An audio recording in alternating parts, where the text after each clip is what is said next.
Right, and we want to have a conversation with our news editor who is in charge of the East African region, Lillian Odera, who has been following this developments there in Burundi for quite some time now. Thank you very much for joining us.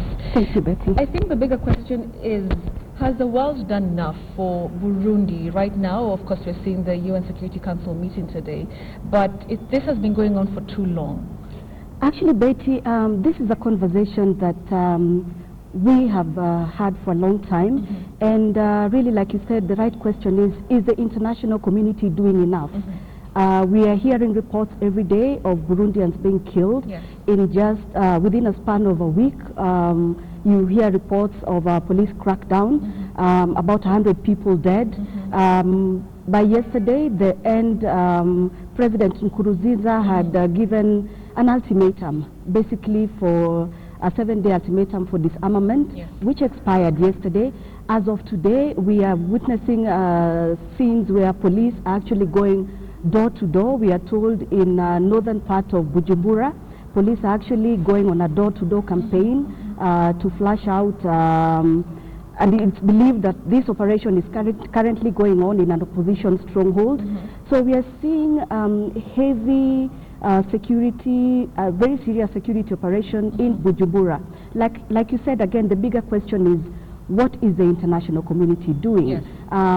There are allegations that there are fears that what is currently going on in Burundi is just reminiscent of what actually happened in Rwanda in 1994, where the international community sat back and did nothing. And I think this is actually an opportunity for the East African community and also the African Union at large to come in. It is an opportunity to come. The EAC, for instance, Burundi is the smallest country within the East African community that commands only about a 3% total economy of the EAC. Really, if the EAC itself cannot do anything or to intervene in the situation as it unfolds, what more can it do really for maybe other member states? All right, and you know, you've raised an important factor that, you know, that 3%, it only contributes to 3%. Is that the reason why there's not too much activity going on? I think also there's a lot of geopolitical factors that make Burundi a bit difficult and closed to the international community. As journalists, even getting news out of Burundi is very difficult. For this region, you know, Burundi, again, apart from just the geopolitical factors, there's also the language issue. You know, Burundi being the only country within the EAC that still predominantly speaks French. So, and then again, the president or the government itself has been very heavy in curtailing what would call the freedom of media, freedom of speech. We have had reports of media people running away, exiled in states like Rwanda and of course Tanzania. And again, also this brings out the larger question. Talking about what is going on, there are also fears that there is an unfolding humanitarian situation in Burundi. Right now, the UNHCR and the International Organization of Migrants, from the latest data I was gathering, is that there are about over 100,000 Burundian refugees have actually, are actually running away from the country, and the majority of that actually are in Tanzania. Tanzania is already hosting about 70,000 of them. And also there's pressure in the refugee camps in Tanzania already. Exactly, exactly. Okay, I mean, what next, you know, because like you mentioned, there's also the issue to do with freedom of speech, and there's so little information coming out, especially in terms of, you know, the government and what's happening politically. There's, you know, little information that is coming out, but also, you know, the leaders there, it's like they, you know, they can't really talk a lot about what's happening in there. I remember like a month ago too, there's a leader from the government there who came here and spoke and told us about the situation there, and just a few days after, he was actually fired for doing that. So, you know, how does this affect, you know, the flow of information to just basically understand what's happening in there? It tells you the kind of operative structure that Burundi is currently in. Of course, this political crisis, it is a political crisis that is degenerating into sort of a serious humanitarian catastrophe unfolding in our time in history, unfortunately, as we watch. I also have tried to get in touch even with the ambassador, the foreign affairs minister in Burundi, yes. Ambassador Nyamitwe, and I remember Friday he agreed to talk to us, and later on, of course, he changed his mind, and he said that because this is a security issue, and that the right people to talk to are security, those in charge of the security docket. And that information is becoming very difficult to access.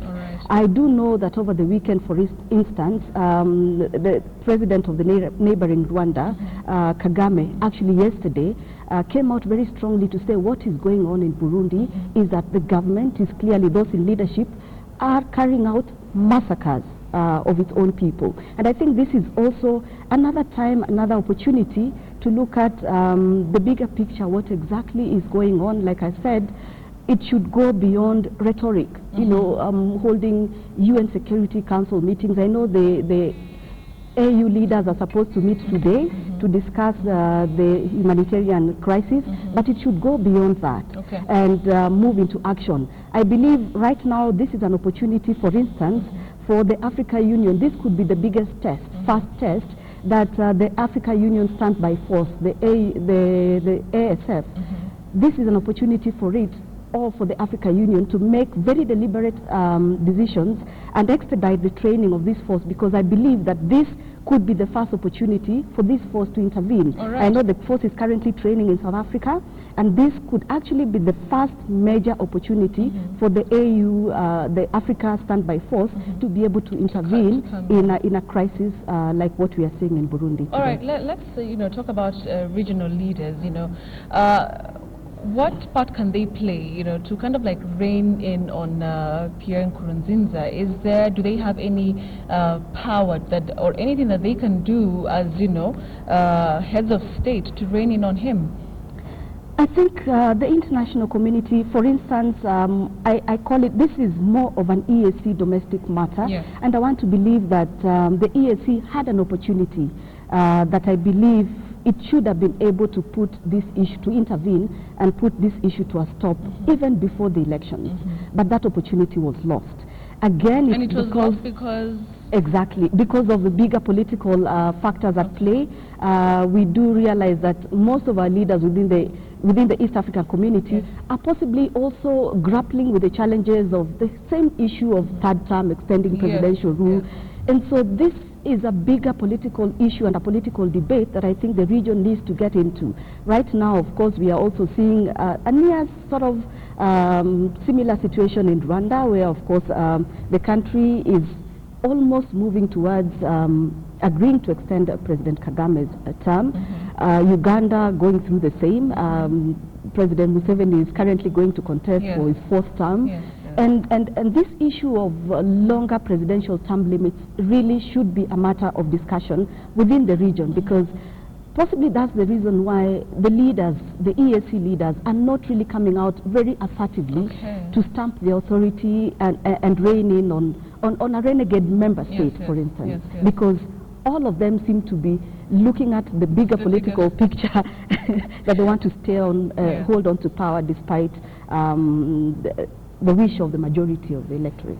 So from where you sit, it's a tough question, but what next? We're seeing very many families, women and children, dying, fleeing Burundi in the worst conditions ever. What would you say is the way forward? It's a tough question, but having covered this for such a long time, what do you think? I think right now this is the time that the international community has to come out very strongly. I know, for instance, the ICC, Chief Prosecutor, has already put Burundi on watch and has come out saying they are really monitoring situations of massive human rights violations. But it is the time that the international community should actually come and rein in. I want to believe that sometimes talk does not help.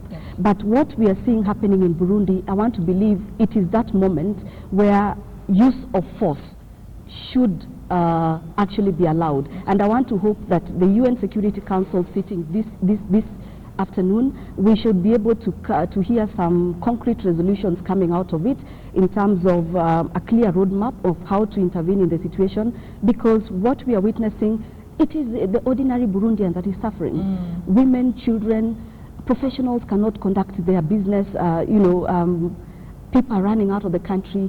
That cannot be contained, honestly. All right. Yes. And talking about maybe finally the situation in Burundi right now, we're seeing reports of genocide. What else is happening on the ground? What we do know is that, like I said, it's very difficult to get information out of Burundi. Yes. Burundian authorities have been very explicit and said those that are propagating the issue of genocide are enemies of Burundi. Okay. So, and I remember having this conversation with Ambassador Nyamitwe last week, and he said very categorically those that are propagating issues of genocide and massacre in Burundi are just enemies of the state. Clearly, that doesn't seem to be. I do know that what the stories that we are getting out of Burundi, and especially I like what ordinary Burundians are doing. Most of them are rallying themselves, somehow to try and get a voice out. Okay. They're trying to come out crying to the international community for help. You're seeing Burundians organizing themselves, especially on social media, very active on Twitter, letting the world know what is going on every day. And I think the international community should not fail Burundians. This is a perfect opportunity to be able to stamp authority. The UN Security Council, together with the African Union and the EAC, I think all eyes are on those bodies to make sure that the suffering in Burundi comes to a stop. All right, a good way to end this conversation. Thank you very much, Lillian, for that. Lillian is our news editor who is in charge of East African affairs.